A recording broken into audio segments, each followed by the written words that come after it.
ರೈತ ಬಂಧುಗಳೇ, ಒಂದು ಸಿಂಪಲ್ ಪ್ರಶ್ನೆ ನಿಮ್ಮಲ್ಲಿ ಕೇಳ್ತೇನೆ ನಾನು. ಅಡಿಕೆ ತೋಟದಲ್ಲಿ ಉಳುಮೆ ಮಾಡೋದು ಒಳ್ಳೆಯದಾ ಅಥವಾ ತಪ್ಪಾ ಅಂತ. ನಿಮ್ಮಲ್ಲಿ ತುಂಬ ಜನ ಹೇಳ್ಬೋದು, ಉಳುಮೆ ಮಾಡಿದರೆ ಮಣ್ಣು ಲೂಸ್ ಆಗುತ್ತೆ, ನೀರು ಒಳ್ಳೆಯದಾಗಿ ಹೋಗುತ್ತೆ, ಹಾಗೆಯೇ ಫಸಲ್ ಎನ್ನುವಂಥದ್ದು ಕೂಡ ಜಾಸ್ತಿ ಆಗುತ್ತೆ ಅಂತ.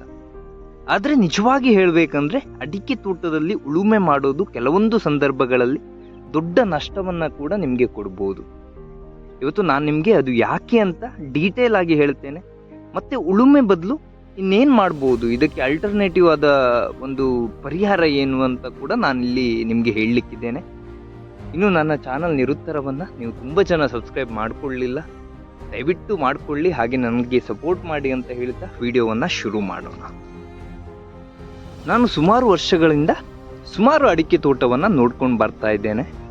ನೋಡಿದ ಎಲ್ಲ ತೋಟಗಳಲ್ಲೂ ನೋಡಿದ ಒಂದು ಕಾಮನ್ ಮಿಸ್ಟೇಕ್ ಅಂದರೆ, ಜನರು ಎಲ್ಲರೂ ಮಾಡ್ತಿದ್ದಾರೆ ಅಂತ ಉಳುಮೆಯನ್ನು ಮಾಡ್ತಾರೆ ತಮ್ಮ ತೋಟಗಳಲ್ಲಿ. ಅವನು ಮಾಡ್ತಿದ್ದಾನೆ, ನಾನು ಮಾಡ್ಬೋದು ಅಂತ.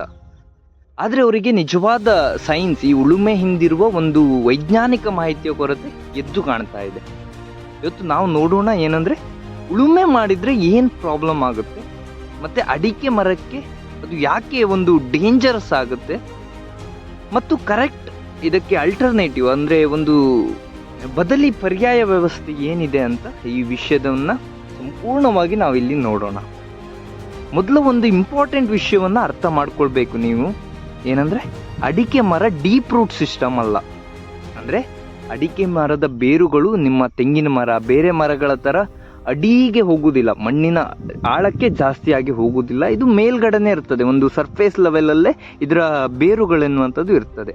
ಅಂದರೆ ಅದರ ಮಣ್ಣಿನ ಮೇಲೆ ಸೈಡ್ಗೆ ಸ್ಪ್ರೆಡ್ ಆಗಿರುತ್ತೆ. ನೀವು ನೋಡ್ಬೋದು, ನೀವು ಅಡಿಕೆ ತೋಟವನ್ನು, ಅಂದರೆ ನಿಮ್ಮ ಅಡಿಕೆ ಗಿಡಗಳು ಏನಾದರೂ ಸತ್ತೋದಾಗ ಅವನ್ನು ಕಿತ್ತಾಗ ನಿಮಗೆ ಗೊತ್ತಾಗ್ಬೋದು, ಅಡಿಕೆ ಗಿಡದ ಬೇರುಗಳು ಮೇಲ್ಗಡೆನೇ ಇರ್ತದೆ, ಅವುಗಳ ಬೇರುಗಳು ಸ್ವಲ್ಪ ಅಕ್ಕಪಕ್ಕದಲ್ಲಿ ಹರಡಿರ್ತವೆ ಅಷ್ಟೇ.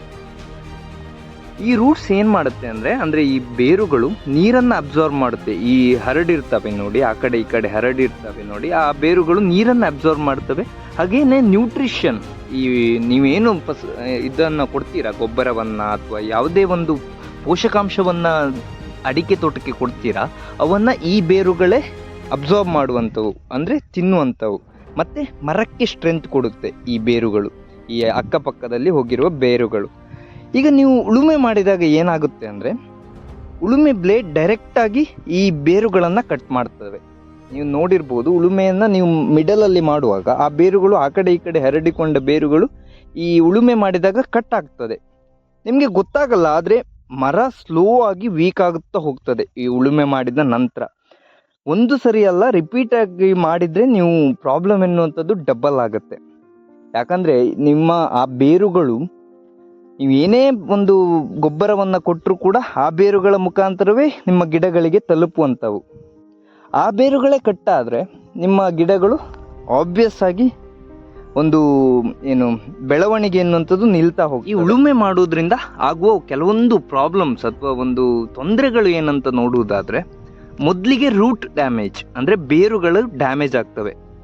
ನಾನು ಹೇಳಿದ ಹಾಗೆ ಉಳುಮೆ ಮಾಡುವಾಗ ಬ್ಲೇಡ್ನಿಂದ ಆಹಾರ ತಗೊಳ್ಳುವ ಬೇರುಗಳು ಕಟ್ಟಾಗ್ತವೆ. ಇದರಿಂದ ನಿಮ್ಮ ಗಿಡಗಳಿಗೆ ಆಹಾರ ಎನ್ನುವಂಥದ್ದು ಸರಿಯಾದ ರೀತಿಯಲ್ಲಿ ಸಿಗುವುದಿಲ್ಲ. ಇನ್ನೊಂದು ವಾಟರ್ ಸ್ಟ್ರೆಸ್.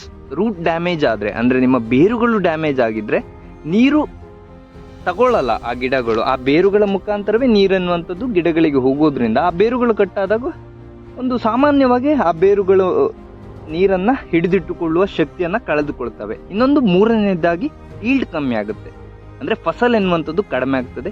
ನೀರು ಕೂಡ ತಗೊಳ್ಳುವ ಶಕ್ತಿ ಇಲ್ಲದಿದ್ದರೆ, ಹಾಗೇನೆ ಗೊಬ್ಬರವನ್ನು ಹಾಕಿದರೆ ಅದನ್ನು ಕೂಡ ತಗೊಳ್ಳುವ ಶಕ್ತಿ ಇಲ್ಲದಿದ್ದರೆ ಆಟೋಮೆಟಿಕ್ಕಾಗಿ ನಿಮ್ಮ ಫಸಲು ಕೂಡ ಕಡಿಮೆ ಆಗ್ತದೆ. ಇನ್ನೊಂದು ಡಿಸೀಸ್ ಚಾನ್ಸ್ ಜಾಸ್ತಿ. ಈ ಕಟ್ಟಾದ ಬೇರುಗಳಿಂದ ಕೆಲವೊಮ್ಮೆ ಫಂಗಸ್ ಅಟ್ಯಾಕ್ ಕೂಡ ಆಗ್ಬೋದು, ಬೇರು ಕೊಳೆಯ ರೀತಿಯ ಒಂದು ರೋಗಗಳು ಕೂಡ ಬರುವ ಚಾನ್ಸಸ್ ಇರ್ತವೆ. ಇವೆಲ್ಲ ಒಂದೊಂದು ದಿನ ಆಗಲ್ಲ, ಸ್ಲೋ ಆಗಿ ನಿಮ್ಮ ತೋಟ ವೀಕ್ ಆಗ್ತಾ ಹೋಗ್ತದೆ. ನೀವು ಉಳುಮೆ ಮಾಡಿದ ತಕ್ಷಣ ಈ ರೀತಿಯ ಪ್ರಾಬ್ಲಮ್ ನಿಮಗೆ ಕಾಣಿಸಲ್ಲ, ಬಟ್ 1 ವರ್ಷದ ನಂತರ ಅಥವಾ ಒಂದು 6-7 ತಿಂಗಳ ನಂತರ ನಿಮಗೆ ಆ ಪರಿಣಾಮ ಎನ್ನುವಂಥದ್ದು ಎದ್ದು ಕಾಣಿಸ್ತದೆ. ಮತ್ತು ನೀವು ಕಾಮನ್ ಆಗಿ ಹೇಳ್ತೀರಾ ಏನಂದರೆ, ಏನು ಪ್ರಾಬ್ಲಮ್ ಗೊತ್ತಾಗಲಿಲ್ಲ, ಆದರೆ ಫಸಲ್ ಎನ್ನುವಂಥದ್ದು ಕಮ್ಮಿ ಆಗ್ತಾ ಇದೆ ಅಂತ. ಇದಕ್ಕೆಲ್ಲ ಮೇನ್ ರೀಸನ್ ಈ ಉಳುಮೆನೇ.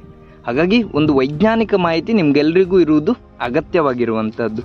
ಇನ್ನೊಂದು ಮೇನ್ ತೊಂದರೆ ಏನಂದರೆ ಸಾಯಿಲ್ ಸ್ಟ್ರಕ್ಚರ್ ಡ್ಯಾಮೇಜ್, ಅಂದರೆ ಮಣ್ಣಿನ ಒಂದು ಸ್ಟ್ರಕ್ಚರ್ ಏನಿದೆ ಅದರ ಡ್ಯಾಮೇಜ್ ಆಗ್ತದೆ.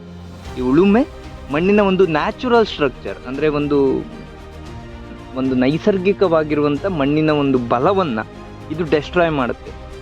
ಹೆಲ್ದಿ ಸಾಯಿಲ್ ಅಂದರೆ ಏನು ಗೊತ್ತಾ ನಿಮಗೆ? ಮೇಯ್ನಾಗಿ ಆರೋಗ್ಯಕರ ಮಣ್ಣು ಅಂದರೆ ಏನು? ಅದರಲ್ಲಿ ಅರ್ಥ್ವಾಮ್ಸ್ ಅಂದರೆ ಎರೆಹುಳುಗಳು ಇರಬೇಕು, ಮೈಕ್ರೋ ಆರ್ಗ್ಯಾನಿಸಮ್ಸ್ ಅಂದರೆ ಈ ಚಿಕ್ಕ ಚಿಕ್ಕ ಜೀವಾಣುಗಳು ಮಣ್ಣಿನಲ್ಲಿ ಏನಿರ್ತವೆ ಅವು ಇರಬೇಕು, ಅದರ ಜೊತೆ ಆರ್ಗ್ಯಾನಿಕ್ ಮ್ಯಾಟರ್, ನೀವೇನು ಗೊಬ್ಬರವನ್ನು ಕೊಡ್ತೇವೆ ಅದು ಇರಬೇಕು. ಆದರೆ ಈ ಉಳುಮೆ ಮಾಡಿದರೆ ಏನಾಗುತ್ತೆ ಅಂದರೆ ಈ ಎಂಟೈರ್ ಎಕೋಸಿಸ್ಟಮ್, ಈ ರೀತಿಯ ಒಂದು ಮಣ್ಣಿನ ಸ್ಟ್ರಕ್ಚರ್ ಏನಿದೆ ಅದು ಡಿಸ್ಟರ್ಬ್ ಆಗುತ್ತೆ.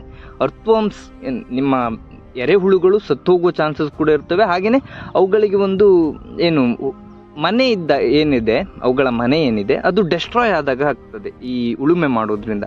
ಮೈಕ್ರೋಬ್ಸ್ ಕೂಡ ಡ್ಯಾಮೇಜ್ ಆಗುತ್ತೆ. ರಿಸಲ್ಟ್ ಏನಾಗುತ್ತೆ ಅಂತ ನಿಮ್ಗೆಲ್ರಿಗೂ ಗೊತ್ತು, ಸಾಯಿಲ್ ಒಂದು ಸತ್ತು ಹೋಗುತ್ತೆ.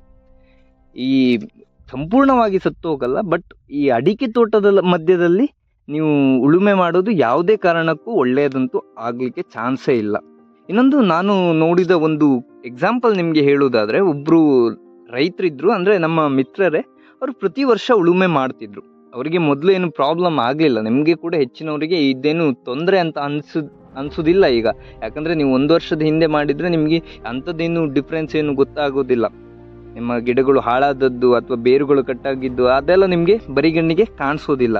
ಆದರೆ 3-4 ವರ್ಷ ಬಿಟ್ಟ ನಂತರ ಏನಾಗುತ್ತೆ ಅಂದರೆ ಮರದ ಒಂದು ಬೆಳವಣಿಗೆ ಕಡಿಮೆ ಆಗ್ತಾ ಹೋಗ್ತದೆ, ಫಸಲು ಕೂಡ ಕಡಿಮೆ ಆಗ್ತದೆ. ಇನ್ನು ಜಾಸ್ತಿಯಾಗಿ ಎಲ್ಲೋವಿಂಗ್, ನೀವು ಈ ಗಿಡದ ಎಲೆಗಳು ಹಳದಿ ಬಣ್ಣಕ್ಕೆ ತಿರುಗುವುದು ನೀವು ಸಾಮಾನ್ಯವಾಗಿ ಗಮನಿಸಬಹುದು.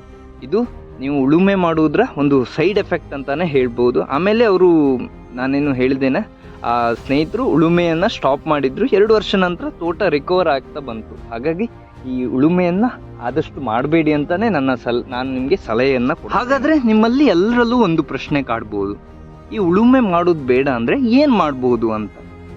ಅದಕ್ಕೆ ಕೂಡ ಸಿಂಪಲ್ ಸೊಲ್ಯೂಷನ್ ಇದೆ. ಮೊದಲು ಮಲ್ಚಿಂಗ್ ಮಾಡಿ.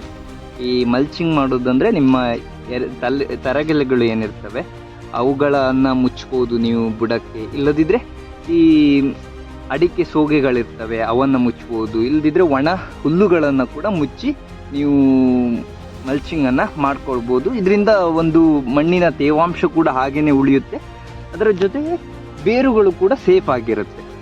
ಎರಡನೇದು ಏನಂದರೆ ಮ್ಯಾನ್ಯುವಲ್ ಕ್ಲೀನಿಂಗ್ ಮಾಡಿ. ಈ ವೀಡ್ಸ್ ರಿಮೂವ್ ಮಾಡಿ, ಅಂದರೆ ನಿಮ್ಮ ಕಳೆಗಳೇನಿರ್ತವೆ ಅಡಿಕೆ ತೋಟಗಳ ಮಧ್ಯೆ ಅವುಗಳನ್ನು ನೀವು ಕೂಲಿ ಆಳುಗಳ ಸಹಾಯದಿಂದ ಕ್ಲೀನ್ ಕೂಡ ಮಾಡ್ಬೋದು.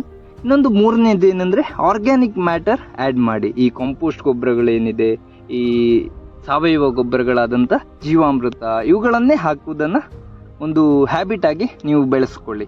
ಇನ್ನೊಂದು 4ನೇದಾಗಿ ನೋಡುವುದಾದರೆ ಲೈಟ್ ಸಾಯಿಲ್ ಲೂಸ್ನಿಂಗ್, ಅಂದರೆ ನೀವು ಉಳುಮೆ ಮಾಡೋದಕ್ಕಿಂತ ಮೇಲ್ಗಡೆ ಈ ಮೇಲಿನ ಪದರಗಳೇನಿರ್ತದೆ ಮಣ್ಣಿನ ಪದರ ಅವನ್ನು ಒಂದು ಸ್ವಲ್ಪ ಹಾರೆ ಪಿಕಾಸಿಗಳಿಂದ ಸ್ವಲ್ಪ ಜಾಸ್ತಿ ಅಡಿಗೆ ಅಲ್ಲ, ಮೇಲ್ಗಡೆನೆ ಸ್ವಲ್ಪ ಮಣ್ಣನ್ನು ಲೂಸ್ ಮಾಡಿ. ಅಂದರೆ ಒಂದು ಮಣ್ಣು ಒಂದು ಹದಕ್ಕೆ ಬರುವ ರೀತಿ ಅದನ್ನು ಉಳುಮೆ ಮಾಡೋದಕ್ಕಿಂತ ಜಾಸ್ತಿಯಾಗಿ ಈ ಹಾರೆ ಪಿಕಾಸಿಯಲ್ಲಿ ಸ್ವಲ್ಪ ಹರಡಿದ್ರೆ ಈ ಒಂದು ವಿಷಯವನ್ನು ನೆನಪಲ್ಲಿ ಇಟ್ಕೊಳ್ಳಿ. ಏನಂದರೆ ಈ ಅಡಿಕೆ ತೋಟ ಎನ್ನುವಂಥದ್ದು ಸೆನ್ಸಿಟಿವ್ ಸಿಸ್ಟಮ್, ಅಂದರೆ ಒಂದು ನಾಜೂಕಾಗಿರುವಂಥ ಒಂದು ಬೆಳೆ ಅಂತಾನೆ ಹೇಳ್ಬೋದು.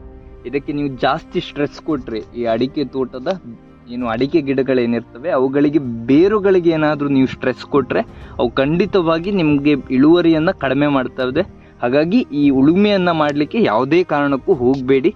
ಈ ವಿಡಿಯೋ ನಿಮಗೆ ಯೂಸ್ಫುಲ್ ಆಯ್ತಂತ ನಾನು ಭಾವಿಸ್ತೇನೆ. ಮತ್ತು ನಿಮ್ಮ ಫ್ರೆಂಡ್ಸ್ಗೆ ಕೂಡ ಈ ವಿಡಿಯೋವನ್ನು ಶೇರ್ ಮಾಡಿ, ಅವರು ಕೂಡ ಉಳುಮೆ ಮಾಡ್ತಿದ್ರೆ ಅವರಿಗೆ ಕೂಡ ಇದರಿಂದ ಸಹಾಯ ಕೂಡ ಆಗ್ಬೋದು. ಇಂಥ ಪ್ರಾಕ್ಟಿಕಲ್ ಫಾರ್ಮಿಂಗ್ ಟಿಪ್ಸ್ಗೆ ನನ್ನ ಚಾನಲನ್ನು ಸಬ್ಸ್ಕ್ರೈಬ್ ಮಾಡ್ಕೊಳ್ಳೋದು ಮರೀಲಿಕ್ಕೆ ಹೋಗಬೇಡಿ. ಮತ್ತೆ ಸಿಗೋಣ ನೆಕ್ಸ್ಟ್ ವಿಡಿಯೋದಲ್ಲಿ. ಧನ್ಯವಾದಗಳು.